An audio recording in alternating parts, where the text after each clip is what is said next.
It is insecurity, social and political insecurity, that have led to self-determination moves. I don't like the word separatist.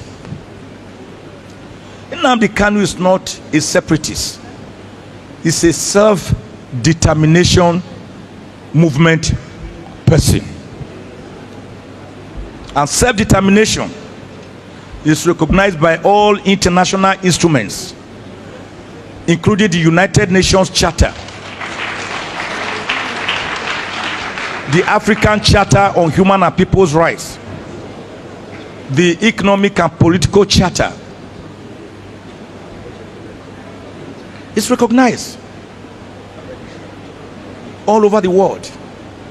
So it's not IPOB that he has formed about 2012 did not start as a violent organization. They were marching on the streets of Onitsha, Oka, Aba, Owerri, Umuahia, and other places, saying we want self-determination, give us Biafra. They were peaceful. They were blowing whistles, wearing berets, until 14th of September 2017, when the Nigerian army, through Operation Python Dance, invaded the ancestral home of Eze Kanu, the father of Nnamdi Kanu, at Afarauku, Ibeku, Umuahia, in Abia State. 28 defenseless and unarmed Nigerians were killed in that bloody invasion. And Nnamdi Kanu managed to escape with the whiskers and by providence, landing in Rome and later Israel, where he swore to affidavits as regards why he had to run for his dear life. So let me tell Mr. President, sir, let me use this opportunity to beg you, Mr. President, sir, on my bended knees, most genuflectingly, even as our case is right now before the Supreme Court, without prejudice to the outcome, release Nnamdi Kanu immediately.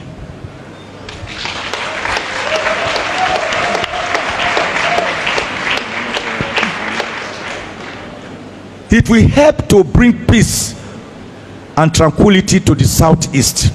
It is not the other way around.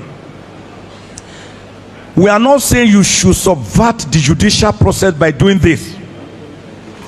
You can instruct your Attorney General, who has the powers under Section 174 of the Constitution, to enter a nolle prosequi, a total discontinuance of the whole case. What will bring peace to the southeast towards 2023 is not the continued detention of Nnamdi Kanu, who has become a metaphor for the Igbo struggle. It is rather his immediate release to his people, and they will be happy.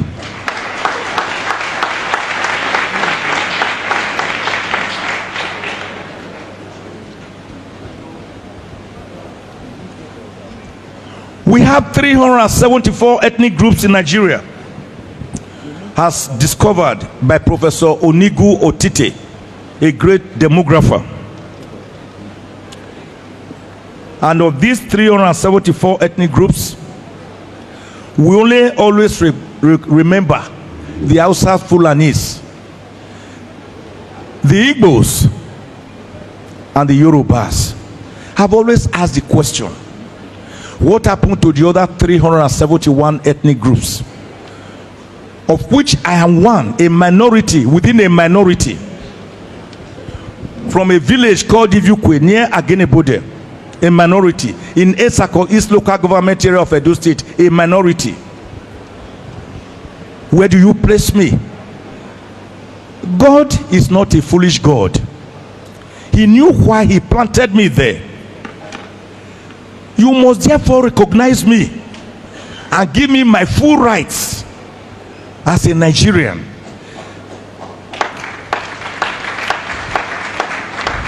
Because I'm not here as a clapper and as a spectator. That is one of the problems of insecurity in Nigeria. Marginalization, non-inclusiveness of certain people, of certain ethnic groups. What happened to the Domas, the Ibiras, the Chekiris, the Urobos, the Jos, the Ogunis, the Efiks, the Bibios, the Esakos, Ishans, Benis, the Igbagis, the Zulus, if you just recognize only 3 to 4 ethnic groups. That is itself a sleeping magma that can erupt into a volcanic eruption. Economic and financial insecurity come there. That is why voters are giving between 5 and 10,000 naira, which is just like $10 or $12, to vote for a particular candidate. Some people are selling the next 4 years just for 10,000 naira. Do you know why? I will tell you. Because they have been so pauperized that many of them feel, let me just get this little one. At least I have seen this one, because our politicians, after they win, they will forget us. That was what Stalin did. Stalin, he called these people and said, let me tell you how to pauperize your people and make them obey you, so that they begin to suffer the Stockholm syndrome. The Stockholm syndrome is a syndrome where the slave falls in love with his master. At dawn, he will call the master, you forgotten, you have not yet slapped me since morning. Why don't you put your legs on my head? That's Stockholm syndrome. So Stanley told the followers, say, bring me a chicken, a fowl. They brought the chicken. He started pulling out the feathers of the chicken one by one, and the chicken or fowl was creaking, crying, screaming, in pains, in agony. And when Stanley finished plucking out all the feathers, he dropped the chicken on the floor, and the chicken started dwaddling away in pains and agony. Then Stanley dipped his hands in his pocket and brought out grains and said, that same chicken that was now going away in pains turned back. Stanley bent down, and the chicken started feeding from his palm. Said, that is what you do to your people, to marginalize them, then conquer them, then they will obey you. Is that what we are seeing in Nigeria? Is that why people will buy, will just be giving 10,000 naira, 5,000 naira, and a small mudu of rice, grains of rice and salt, Maggi cubes, and you go and vote for a person that you would not have voted for ordinarily? So I have said here in my paper, 35 pages, that we are not actually operating that true germ of democracy, which was defined on the 19th of November 1863 by the great American president Abraham Lincoln in his Gettysburg Declaration, that democracy is government of the people, for the people, and by the people.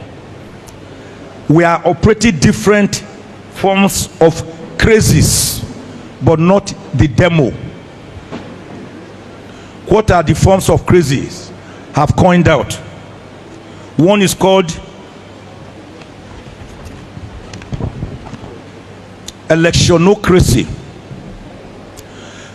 What is electionocracy? Electionocracy is a form of government that we practice in Nigeria, where at every 4-year intervals we have a ritual of going to the polls to elect or select our leaders.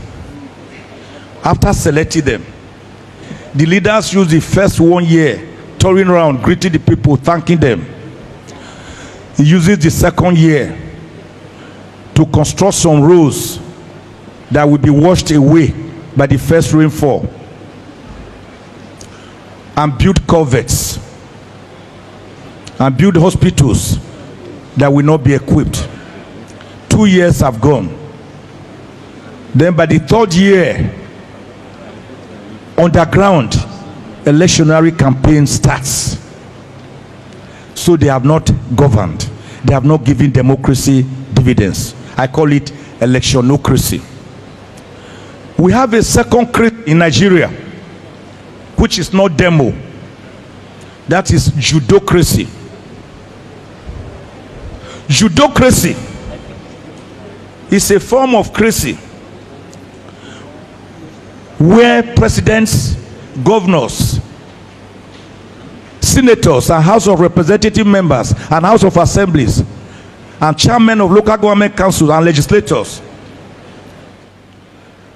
are conceived, incubated, and delivered in a course of law when litigation comes over election. So it is not actually the people that are voted for. It's not the candidates voted for by the people through the ballot box that may eventually turn up to be your governor or president. I call it judocracy. I have another form of government that we are practicing. I call it executocracy. Executocracy is a form of government where the president sees that the people should even be grateful to him for being their president. He rules maximally. He does what he wants. He behaves like Louis XIV of France, who in 1655 was so intoxicated, so inebriated with power, that he stood in front of Parliament and declared imperiously, "L'État, c'est moi. I am the state." That is executocracy.